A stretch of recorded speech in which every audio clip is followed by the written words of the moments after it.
प्रश्न 33। अपराध नियंत्रण में उत्तर संरक्षण कार्यक्रम की असफलता को स्पष्ट कीजिए। Give causes of failure of after care program in crime control.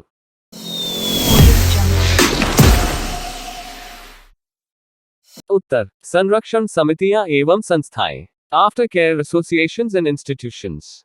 अपराधियों के जेल या बंदीगृह से छूटने के बाद उनकी देखरेख करना अति आवश्यक होता है, क्योंकि बंदीगृह से मुक्त होने के पश्चात जब वे समाज में आते हैं तो एकाएक पुनः सामंजस्य तथा अनुकूलन नहीं कर पाते और समाज के लोग उन्हें उपेक्षा की दृष्टि से देखते हैं। ऐसी स्थिति में अपराधी कभी कभी पुनः अपराध की ओर अग्रसर हो जाते हैं। अतएव इसके लिए समाज में समाज कल्याण संस्थाओं को इनके संरक्षण का कार्य करना चाहिए। अन्य देशों की भांति भारत में भी इस प्रकार की संस्थाओं तथा समितियों की स्थापना हुई है जो उत्तर संरक्षण सेवाओं का कार्य करती हैं। उत्तर प्रदेश, मुंबई, पंजाब, बंगाल, दिल्ली और चेन्नई में इस प्रकार की संस्थाएं हैं। इनमें से अत्यधिक क्रियाशील चेन्नई, मद्रास की बंदी सहायता सोसाइटी है। वर्तमान समय में उपरांत संरक्षण सेवाओं के लिए केंद्रीय समाज कल्याण मंडल सेंट्रल सोशल वेलफेयर बोर्ड भी प्रयत्नशील है। सन 1955 में समाज कल्याण मंडल द्वारा एक उपरांत संरक्षण परामर्शदाता समिति का गठन किया है।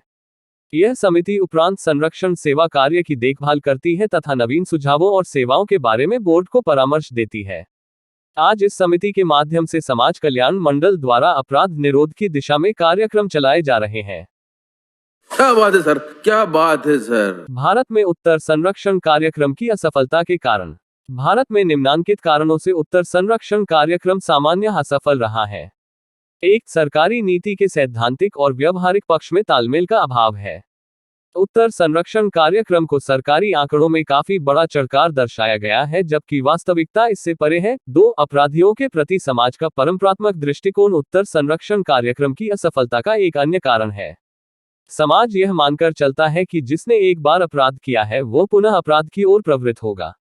इस प्रकार की मान्यता कई बार अपराधी के सुधरने में बाधक बन जाती है। 3, उत्तर संरक्षण कार्यक्रम की असफलता का एक कारण कर्मचारियों में उदासीनता का भाव है, उनमें अपने दायित्वों के प्रति निष्ठा का अभाव है। इसके अलावा कार्यक्रम में लगे हुए कर्मचारियों में प्रशिक्षण संबंधी भी कमी है। 4, इस कार्यक्रम की असफलता का एक अन्य कारण यह है कि अपराधियों को भोजन और वस्त्र तो उपलब्ध करा दिया जाता है, परंतु समुचित व्यावसायिक प्रशिक्षण नहीं दिया जाता, इससे उनके पुनर्वास में कठिनाई आती है। 5, प्रत्येक स्तर पर व्याप्त भ्रष्टाचार भी उत्तर संरक्षण कार्यक्रम की असफलता का एक प्रमुख कारण है। इस कार्यक्रम में लगी स्वयंसेवी संस्थाएं व्यक्तिगत स्वार्थपूर्ति में अधिक रुचि लेती हैं, न कि अपराधियों के पुनर्वास और कल्याण में। 6, उत्तर संरक्षण कार्यक्रम की असफलता का एक कारण यह है कि वहां अपराधियों के साथ उचित व्यवहार नहीं किया जाता, उन्हें शिक्षा नहीं दी जाती, उनके आत्मिक विकास का प्रयत्न नहीं किया जाता, नैतिक दृष्टि से प्रगति करने की उन्हें प्रेरणा नहीं दी जाती। कई बार आश्रय गृहों में स्थानों की कमी तथा आवश्यक सुविधाओं का अभाव भी कार्यक्रम की असफलता का कारण बन जाता है। हमारे यहाँ ऐसा ही होता है। प्रश्न 34। भारत में जेल सुधारों की विवेचना कीजिए। Discuss the jail reforms in India. तो चलिए शुरू करते हैं। उत्तर, भारत में जेल बंदीगृह सुधार, जेल रेफॉर्मेशन इन इंडिया। अति प्राचीन काल से ही भारत में बंदीगृह की व्यवस्था रही है। प्राचीन समय के बंदीगृह अंधेरी, बंद, गंदी और छोटी छोटी कोठरियां होती थीं। निर्जन स्थानों और गुफाओं को भी बंदीगृहों के रूप में प्रयुक्त किया जाता था। चंद्रगुप्त मौर्य के काल में पुराने किलों को कारागार के रूप में प्रयुक्त किया जाता था। बुद्ध के समय से पूर्व भारत में कारागृह निश्चित ही भयानक होते थे। उस समय काल कोठरियां हुआ करती थी और बंदियों को भारी जंजीरों एवं वजनी पदार्थों एवं वस्तुओं से बांधकर रखा जाता था और उन्हें किसी भी साधारण बहाने पर कोड़े लगाए जाते थे। भारत में जेलों में सुधार का युग अंग्रेजों के काल से शुरू होता है। सन 1836 में प्रथम बंदीगृह सुधार समिति, फर्स्ट जेल रिफॉर्म कमेटी 1836 का गठन किया गया, जिसने सन 1838 में अपनी रिपोर्ट दी। मैकॉले ने, जो कि इस समिति के अध्यक्ष थे, कई सुझाव दिए। उन्होंने जेलों की दूषित दशाओं की ओर सरकार का ध्यान आकर्षित किया। इस समिति ने जेलों में व्याप्त भ्रष्टाचार एवं अनुशासनहीनता का उल्लेख किया। इस समिति ने अग्रांकित सुझाव दिए।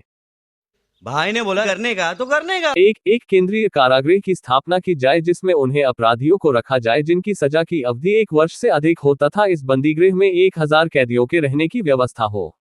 2, प्रत्येक प्रांत के बंदीगृह पर एक बंदीगृह निरीक्षक की नियुक्ति की जाए जो बंदीगृहों की व्यवस्था का निरीक्षण करे।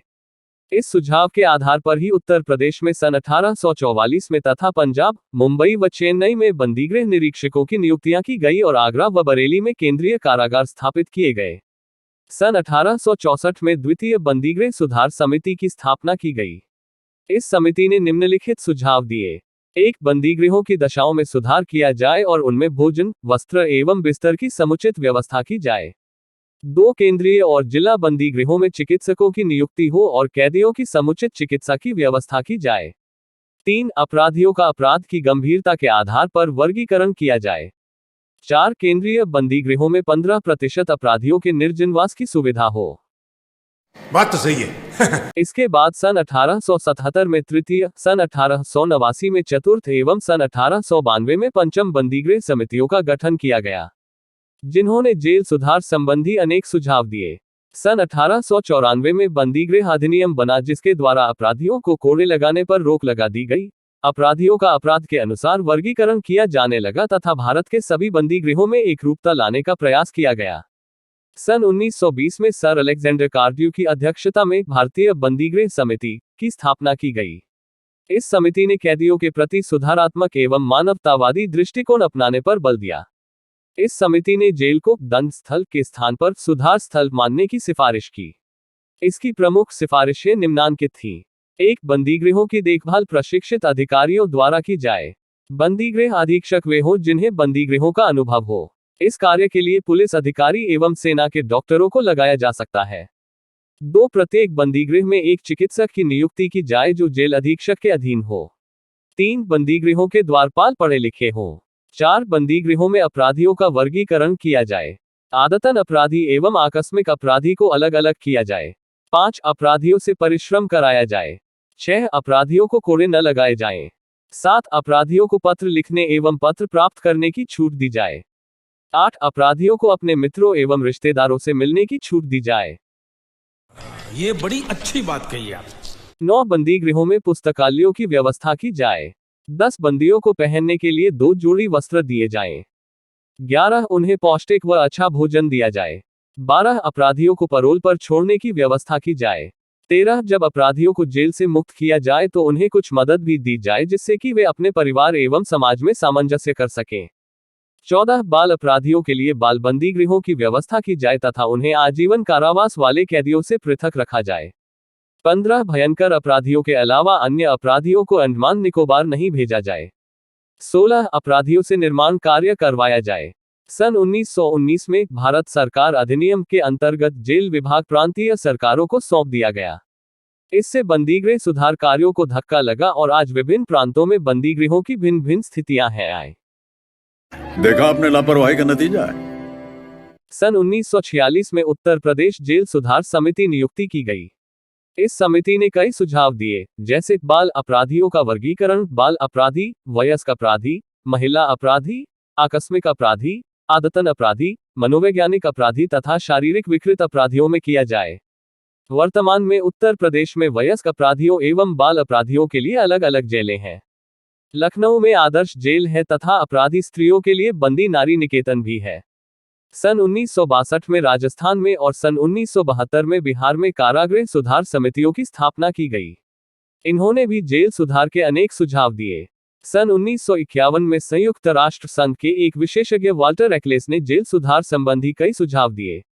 भारत में सरकार ने सन 1980 में जेल प्रशासन में सुधार, वर्तमान कानूनों का परीक्षण एवं कैदियों को सुविधाएं एवं शिक्षा देने के लिए एन मुल्ला की अध्यक्षता में एक 6 सदस्यीय समिति गठित की, जिसने भी अनेक रचनात्मक सुझाव दिए। कितने तेजस्वी लोग हैं हमारे पास, कितने शानदार विचार रखते हैं जी। दिल्ली में तिहाड़ जेल की अधीक्षक महिला IPS अधिकारी किरण बेदी ने तिहाड़ जेल के कायाकल्प का बीड़ा उठाया।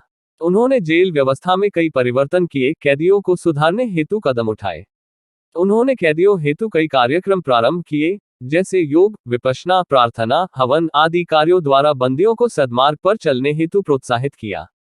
बंदियों के मनोरंजन हेतु खेलकूद व अन्य कई कार्यक्रम प्रारंभ किए गए। महिला बंदियों हेतु अलग से सुधार कार्यक्रम प्रारंभ किए गए। इन सब कार्यों से तिहाड़ जेल में काफी परिवर्तन आया और किरण बेदी को मैग्सेसे पुरस्कार से सम्मानित भी किया गया। वर्तमान में भारतीय जेलों में 3,04,893 कैदी हैं, जिनमें से 2,25,817 विचाराधीन कैदी हैं। इसका मतलब यह हुआ कि 75% कैदी बिना किसी सुनवाई के कैद हैं। हालत यह है कि जेलों में महिलाएं बच्चों को जन्म तक दे रही हैं। नहीं, मुझे मजाक नहीं उड़वाना अपनी चीज का, मैं नहीं बताऊंगा। बंदीगृहों के प्रमुख दोष। Main evils of prisons. निस्संदेह भारतीय बंदीगृहों में अपराधियों के सुधार हेतु यथासंभव प्रयत्न किए जाते रहे हैं, परंतु फिर भी इनमें कई दोष पाए जाते हैं। उनमें से कुछ निम्न प्रकार से हैं।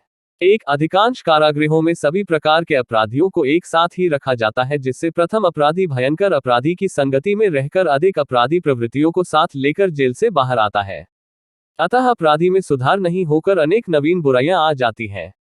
2. सिविल तथा मानसिक रूप से विकृत बंदी आज भी सामान्य कारागारों में रखे जाते हैं। 3. यदि कोई व्यक्ति किसी कारण से एक बार जेल चला जाए तो उसके बारे में समाज का दृष्टिकोण ही बदल जाता है। वह समाज के साथ पुनः सामंजस्य स्थापित नहीं कर पाता और अपराधी प्रवृत्ति की ओर उन्मुख होता है। 4. जेल का जीवन भी अत्यंत दूषित होता है। यहाँ व्यक्ति पशुओं की भांति एक स्थान पर बंधे होते हैं। उनके साथ अशोभनीय व्यवहार किया जाता है, जिससे उनमें सुधार की बजाय विद्रोह की भावना अधिक पनप जाती है। 5. अधिकांश जेल कार्यकर्ता अप्रशिक्षित होते हैं। वे बंदियों के साथ अच्छा व्यवहार नहीं करते। वे बंदियों से घूस लेकर उन्हें वर्जित वस्तुएं जैसे शराब, चरस आदि उपलब्ध कराते हैं। वे बंदियों से भद्दे तरीके से बात करते हैं। कारण यह है कि जेल कार्यकर्ता कम पढ़े लिखे, अप्रशिक्षित होते हैं, उन्हें कम वेतन दिया जाता है, अतः वे अपनी आवश्यकता पूर्ति के लिए घूस लेते हैं और जेल के वातावरण को दूषित करते हैं। 6. वर्तमान में जेलों का संचालन परंपरात्मक आधार पर हो रहा है। जेलों में पढ़ने लिखने की सुविधा का अभाव, वैचारिक आदान प्रदान का अभाव, पुस्तकालय एवं स्वस्थ मनोरंजन का अभाव आदि दशाएं बंदीगृहों में विभिन्न दोषों के रूप में विद्यमान है। धिक्कार है हम पर। बंदीगृहों में सुधार करने हेतु सुझाव। Suggestions for jail reformation. बंदीगृह आज अनेक समस्याओं के शिकार हैं। इन समस्याओं के समाधान के लिए कुछ सुझाव दिए जा सकते हैं। वे निम्नलिखित प्रकार से हैं। 1. बंदीगृहों में राष्ट्रीय विकास योजनाओं को लागू करना। बंदीगृहों को पंचवर्षीय योजनाओं के अंतर्गत विकास योजनाओं से जोड़ा जाए। 2. नए बंदीगृहों की स्थापना। जब से अपराधों की संख्या बढ़ी है तभी से अपराधी भी बढ़े हैं और उन्हें पुराने व संकुचित बंदीगृहों में एक साथ पशुओं की भांति रखा जाता है। आवश्यकता नवीन बंदीगृहों के निर्माण की है ताकि अपराधियों को स्वच्छ स्थान व वातावरण मिले और वे सुधार की ओर अग्रसर हो सकें। 3. भिन्न भिन्न तरह के कैदियों को रखने हेतु भिन्न भिन्न व्यवस्थाएं की जाए ताकि कम अवधि वाले साधारण अपराधी जघन्य अपराधियों के साथ रहकर गंभीर अपराधों की ओर अग्रसर न हो। नहीं। 4. बंदियों को इस प्रकार का वातावरण प्रदान किया जाए जिससे कि उन्हें अच्छा आदमी बनने की प्रेरणा मिल सके। 5. मनोरंजन की सुविधा। बंदीगृहों में रहने वाले कैदियों को रहने, खाने, पहनने, काम करने, शिक्षा, मनोरंजन की सुविधाएं दी जाए जिससे कि स्वस्थ मस्तिष्क का विकास हो सके। 6. बंदीगृहों में अधिकारियों की नियुक्ति अपराधियों की संख्या के आधार पर की जाए ताकि हर अपराधी की ठीक से जांच होती रहे। 7. वेतन में सुधार। जेल अधिकारियों को उचित वेतन दिया जाए ताकि वे घूस न लें और अपराधियों को सुधारने में पूर्ण रूप से अपना योगदान दें। 8. योग्यतम कर्मचारियों की नियुक्ति की जाए जो व्यावसायिक दृष्टि से प्रशिक्षित हो। 9. परिवीक्षा को व्यावहारिकता के सही अर्थ में प्रयोग करना। हर अपराधी को कारागार में भेजकर परिवीक्षा पर छोड़ना चाहिए, तभी उसे सुधरने का मौका मिल सकेगा। 10. आदर्श बंदीगृहों की स्थापना करना आवश्यक। आदर्श बंदीगृहों की स्थापना पर्याप्त मात्रा में करनी चाहिए। ऐसा होने पर अपराधियों के चरित्र का उत्तम तरीके से विकास होगा तथा वे अपनी इच्छा के अनुसार व्यवसाय को चुन सकेंगे। 11. बंदीगृह में नैतिक तथा सांस्कृतिक शिक्षा। बंदीगृह में सुधार हेतु आधारभूत सिद्धांत यह है कि इनमें कैदियों की शिक्षा की व्यवस्था की जाए। शैक्षणिक कार्यक्रम के अंतर्गत सांस्कृतिक तथा नैतिक शिक्षा के अतिरिक्त स्वास्थ्य संबंधी शिक्षा, अध्ययन तथा व्यावसायिक शिक्षा भी सम्मिलित है। प्रत्येक बंदी को शैक्षिकी कार्यक्रम द्वारा लाभान्वित किया जाए ताकि उसके पुनः समाजीकरण में सहायता मिल सके। इसके अलावा कैदियों की दिनचर्या में धार्मिक क्रियाओं तथा प्रार्थना आदि का भी प्रमुख स्थान होना चाहिए जिससे कि उनकी आत्मा पवित्र हो। भाई साहब कुछ ज्यादा नहीं हो गया? 12. अधिकारियों में व्यवहार परिवर्तन। बंदीगृहों में अधिकारीगण कैदियों के साथ अक्सर बुरा व्यवहार करते हैं, उन्हें यातनाएं देते हैं। अतः इस प्रवृत्ति में सुधार किया जाना चाहिए। 13. अमानुषिक प्रवृत्ति की समाप्ति। सुधारवादी सिद्धांतों के अनुसार कारागृहों में अमानुषिक प्रवृत्ति को पूर्णतया समाप्त कर देना चाहिए। 14. कैदियों के साथ वैयक्तिक संपर्क, सहानुभूति एवं स्नेहपूर्ण व्यवहार के द्वारा व्यक्ति को सुधारा जा सकता है। यह व्यक्तिगत संपर्क के द्वारा ही संभव हो सकता है। 15. पुरस्कार तथा दंड की व्यवस्था। जब कोई व्यक्ति अच्छा कार्य करता है तो उसके लिए पुरस्कार दिया जाना चाहिए, जिससे उसे प्रोत्साहन मिलेगा। खराब व्यवहार करने पर दंड की व्यवस्था भी होनी चाहिए। जेल सुधार हेतु आवश्यक सुझाव देने के लिए न्यायाधीश श्री मुल्ला की अध्यक्षता में 25 जुलाई 1980 में एक जेल सुधार समिति गठित की गई। इस समिति में इस बात पर जोर दिया गया कि जेलों की व्यवस्था मानव गरिमा के अनुरूप होनी चाहिए। इस समिति ने अध्ययन के आधार पर पाया कि जेलों में अमानवीय व्यवहार होता है। ये चुप है।